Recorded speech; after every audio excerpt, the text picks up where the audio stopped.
Voici Liberty Island, près de Manhattan, à New York. Et voici notre héroïne, la Statue de la Liberté. Elle mesure 46 mètres de haut. C'est comme 10 girafes empilées les unes sur les autres. Pour te rendre compte, il faudrait que tu te tiennes sur les épaules de 25 de tes amis pour atteindre la torche qui se trouve dans sa main droite. Le socle et le piédestal en béton augmentent encore la taille de la statue. 93 mètres du sol au sommet. Son poids peut être comparé à celui d'un Boeing 737 vide, mais ce n'est que l'habillage extérieur de la statue. La construction métallique à l'intérieur, c'est-à-dire les escaliers, les pylônes et les supports, pèse 125 tonnes de plus. Autant qu'une petite locomotive. Et la base en béton au-dessous pèse 27 000 impressionnantes tonnes. C'est comme une flotte de 11 000 lourds SUV ou 180 grandes baleines bleues. Et voici à quoi ressemblait notre statue il y a 135 ans. Oui, sa couleur est très différente. C'est la même couleur que tu verrais si tu coupais un fil électrique. Parce que la statue entière est faite de cuivre. Environ 20 ans après son installation, elle est devenue complètement verte. C'est parce que l'air et les pluies fréquentes ont progressivement oxydé le métal. Et ce métal est extrêmement fin.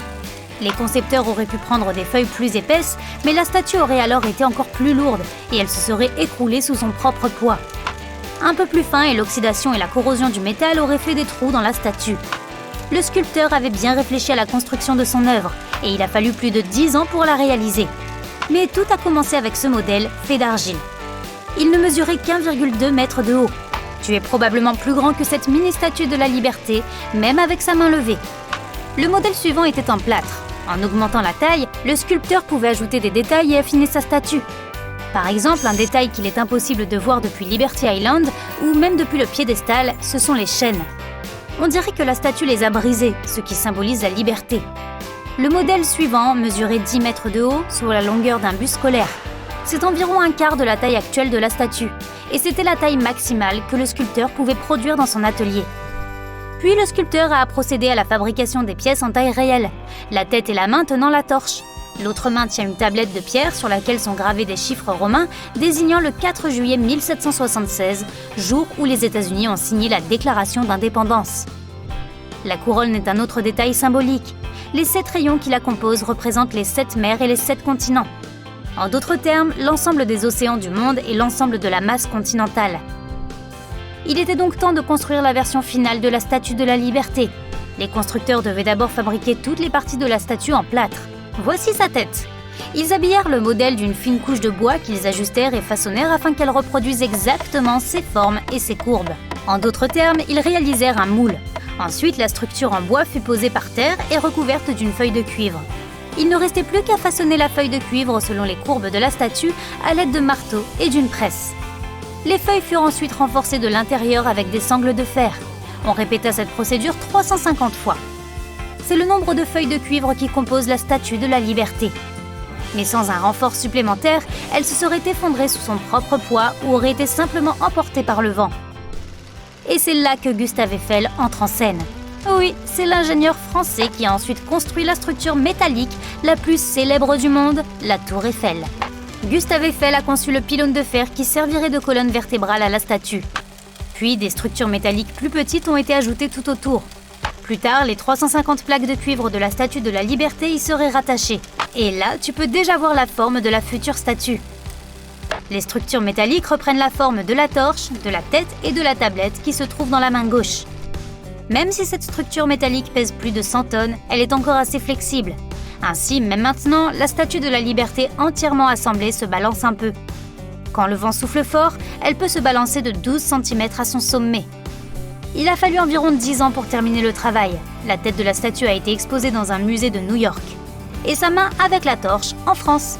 C'était pour récolter des fonds en vue de ce projet. Même à l'époque, les visiteurs étaient autorisés à entrer dans la tête et la torche. Il était maintenant temps d'envoyer la statue terminée à New York. Toutes les feuilles de cuivre et la ferronnerie ont donc été démontées, emballées dans 214 boîtes et expédiées de France à travers l'océan Atlantique. Il a fallu 4 mois supplémentaires aux ouvriers pour assembler complètement la statue sur le piédestal terminé. La statue est solidaire du piédestal, elle ne peut donc pas être soulevée séparément. Et toute la structure métallique à l'intérieur peut être vue à travers le plafond en verre du piédestal. Alors que les travaux intérieurs étaient encore en cours, on pouvait déjà voir la statue dans toute sa beauté. Voici le socle en forme d'étoile. Ce sont les restes de l'ancien Fort Wood de l'île. Vient ensuite le piédestal en granit, qui possède sa propre terrasse d'observation, et enfin la statue elle-même. Maintenant, regardons à l'intérieur de la structure et essayons d'atteindre son sommet. Il faut passer les portes du socle en forme d'étoile. Ensuite, tu as le choix, prendre l'ascenseur jusqu'au pont d'observation ou monter les 192 marches. Les touristes empruntent 2 escaliers, un pour monter et un autre pour descendre, afin d'éviter les encombrements. Par l'escalier, tu montes à la hauteur d'un immeuble de 6 étages, jusqu'au pont d'observation. Pour accéder à la couronne de la statue, il faut aller au 7e étage, où l'on voit un escalier en double colimaçon. Il passe directement à l'intérieur des pylônes de fer, la colonne vertébrale de la Statue de la Liberté. Et cet escalier est double, car à nouveau, il est fait pour monter d'un côté et descendre de l'autre. Il y a aussi un espace où tu peux te reposer si tu es fatigué. Il y a aussi un ascenseur, mais il ne peut transporter que 3 personnes à la fois et n'est utilisé qu'en cas d'urgence. En montant, tu peux voir exactement comment les feuilles de cuivre ont été fixées à la structure métallique. Et tu peux aussi distinguer des détails spécifiques de la statue, comme les plis de la robe et même des mèches de cheveux. Donc, les 354 marches enfin gravies, félicitations, tu as atteint le pont d'observation de la couronne de la Statue de la Liberté. Il est assez petit et ne peut accueillir que 2 personnes. Tu peux regarder la baie de New York à travers ses 25 fenêtres de verre. Elles symbolisent les joyaux de notre planète. Et il y a de puissantes lanternes derrière toi qui éclairent le verre. Elles s'allument la nuit et les bateaux qui passent voient la couronne de la statue briller. En fait, l'accès à la torche est interdit aux touristes, mais juste pour toi, nous allons l'ouvrir un instant. Pour monter là-haut, tu dois descendre. Oui, jusqu'au cou de la statue. Il y a une trappe qui mène à un passage étroit dans la main droite de la statue. Ensuite, tu dois monter les escaliers jusqu'au poignet. Puis une autre échelle te mènera à la poignée de la torche. Ouvre la porte cylindrique et voilà, tu es sur le plus haut pont d'observation de la Statue de la Liberté. Depuis de nombreuses années, seuls les ouvriers sont autorisés à y accéder. Le métal dont est faite la torche contient de l'or, mais si tu l'examines de près, tu peux voir que ce n'est pas la torche originale qui a été apportée de France. Environ 100 ans après l'installation de la statue, en 1986, des pluies et des fuites d'eau ont endommagé la torche et elle a dû être remplacée.